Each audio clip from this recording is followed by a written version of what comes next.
एका व्यक्तीने एका बँकेत 1350 रुपये 5% दराने आणि 1150 रुपये 6% दराने 1 वर्षासाठी ठेवले, दोन्ही रकमा 1 वर्षासाठी, तर संपूर्ण रकमेवर व्याज किती होईल ते पाहायचं. मग अशा वेळेस काय करायचं, या दोघांचा गुणाकार आणि बेरीज 1350 गुणिला 5 अधिक 1150 गुणिला 6 भागिला या दोघांची बेरीज 1350 अधिक 1100, याने याला गुणून 0 5 5 25 5 4 2 13 5 5 67 अधिक 0 0 11 सत्ते 66 आणि 3 69 भागिला किती या दोघांची बेरीज 2500.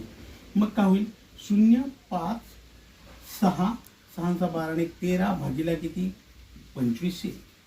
एक शून्य कटला, 25 10 50 आणि 25 ने याला भागितल्यावर किती येतं 54.6. मग 54.6 भागिले 10 बरोबर किती 5.46%. पर्याय क्रमांक 3.